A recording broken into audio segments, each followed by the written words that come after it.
Presiden terpilih Prabowo Subianto meneruskan lawatannya dengan menemui para pemimpin dunia. Setelah bertemu Presiden Cina Xi Jinping dan Perdana Menteri Jepang Fumio Kishida, Prabowo juga melanjutkan lawatan dengan menemui Presiden Uni Emirat Arab Sheikh Mohammed bin Zayed Al Nahyan. Go internasional yang dilakukan Prabowo mengingatkan kita akan gaya kepemimpinan Presiden pertama Indonesia, Soekarno. Ya, akan seperti apa Andro dan juga pemirsa jalan diplomasi yang ditempuh Prabowo dengan para pemimpin dunia? Akankah ia berhasil mendongkrak manfaat ekonomi untuk Indonesia? Untuk membahasnya telah bergabung bersama kami ada pakar hukum internasional Prof. Hikmahanto Juwana dan juga pakar politik yaitu ada Pak Slamet Ginting. Selamat sore Bapak semua. Selamat sore. Ya. Pertama saya ingin menuju ke Prof. Hikmahanto terlebih dahulu. Prof. Hikmahanto, kalau kita lihat apakah bisa kita samakan gaya kepemimpinan Prabowo Subianto ini menyamai atau seperti mengikuti gaya dari Bung Karno?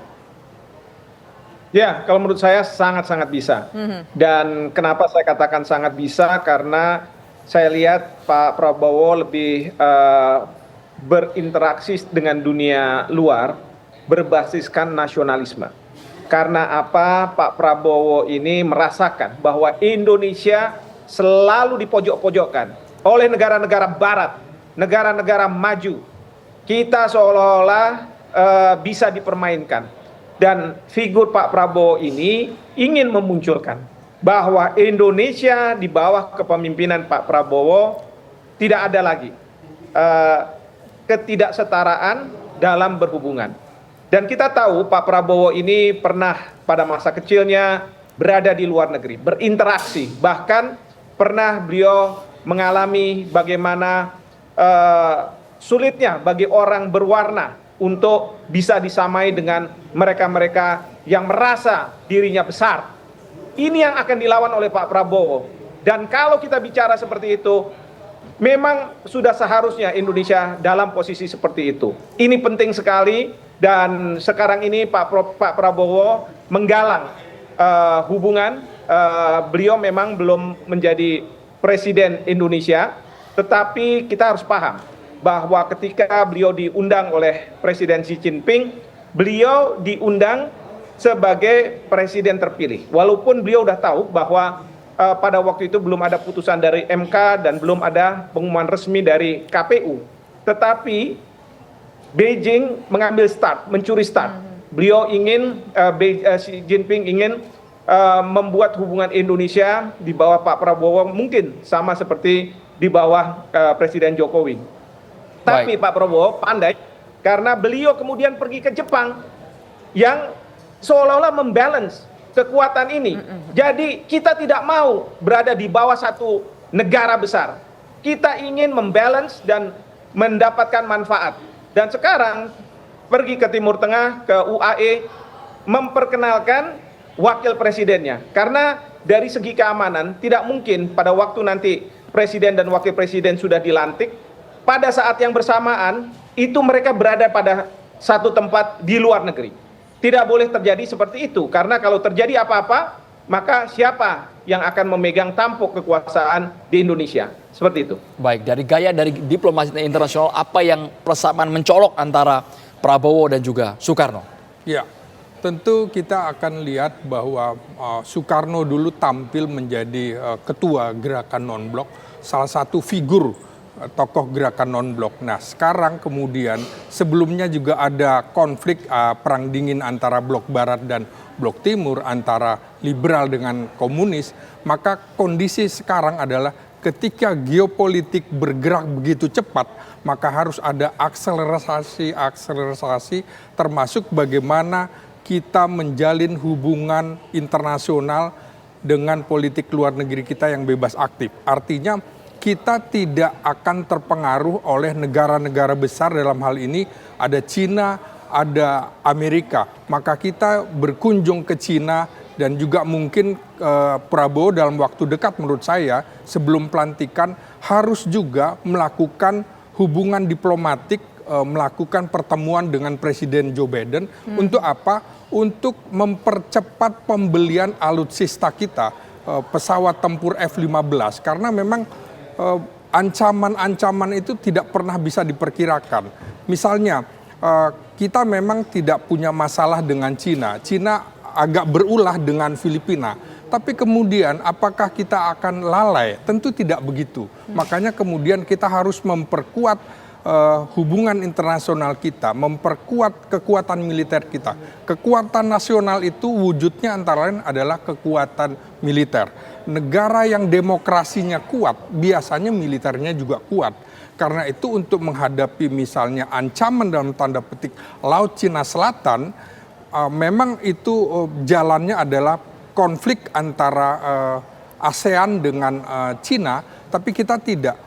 Tapi untuk mengantisipasinya barangkali kita juga bisa menjadikan misalnya Natuna sebagai provinsi sendiri, provinsi khusus untuk kemudian ini menjadi garda militer kita untuk menjaga keamanan laut kita dari ancaman di Laut Cina Selatan. Jadi ancaman-ancaman itu harus juga diantisipasi begitu. Nah, kalau kita lihat kunjungan Prabowo Subianto bersama dengan Gibran Rakabuming Raka begitu ke Uni Emirat Arab, ini apa kalau kita lihat targetnya? Apakah ingin semakin mempererat hubungan antara Indonesia dan UAE karena kita ketahui bahwa di Uni Emirat Arab ada jalan yang namanya jalannya Jokowi, dan dalam kunjungan ini baru pertama kali juga kita lihat Gibran ikut bersanding bersama dengan Prabowo Subianto. Ada target-target khusus tidak kedatangan Prabowo ke UAE ini kalau menurut Pak Slamet? Pasti itu ada jalur ekonomi, ada jalur politik. Jadi dengan negara-negara Timur Tengah kita mengambil keuntungan secara ekonomi.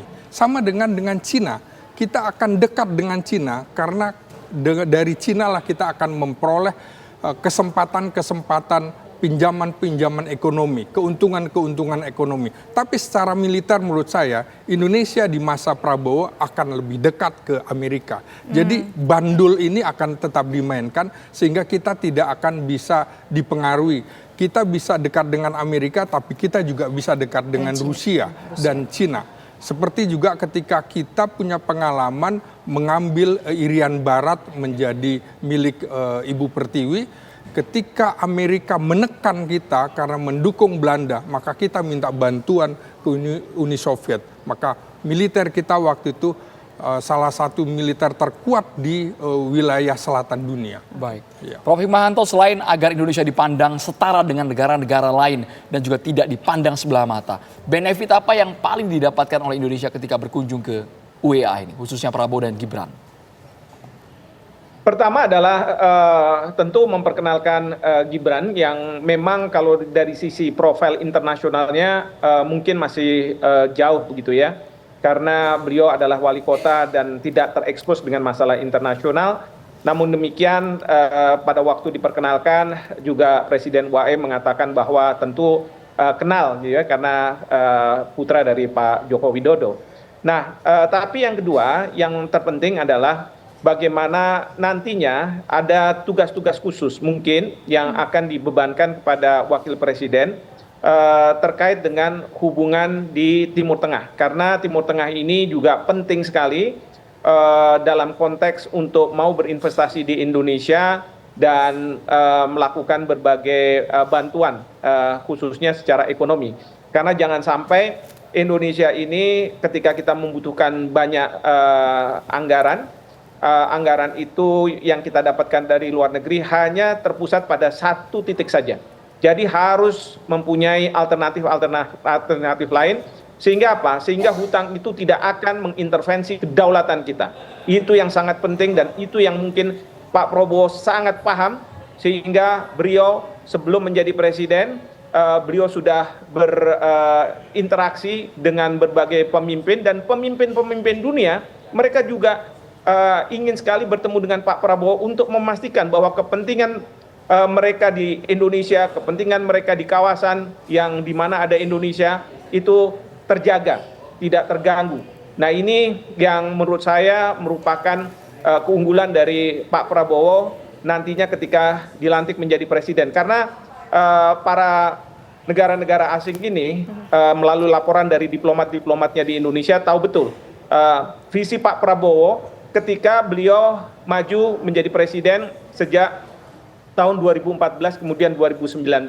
Sehingga mereka tentu ingin sekali bahwa jangan sampai di bawah kepemimpinan Pak Prabowo Indonesia memusuhi mereka. Tapi ini menjadi kesempatan bagi Pak Prabowo untuk kita tidak akan memusuhi. Pak Prabowo selalu mengatakan bahwa 1,000 friends, 0 enemy.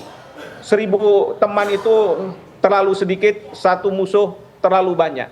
Sehingga apa? Beliau ingin menjaga jarak yang sama. Nah, inilah yang harus dipahami oleh negara-negara yang akan berinteraksi dengan Indonesia di bawah kepemimpinan Pak Prabowo. Seperti itu. Ya, di tengah kondisi global, geopolitik global yang tidak menentu saat ini, kira-kira pemimpin dunia mana lagi yang sebaiknya ditemui ataupun mungkin juga dalam tanda kutip bersilaturahmi dengan Presiden Republik Indonesia terpilih Prabowo Subianto?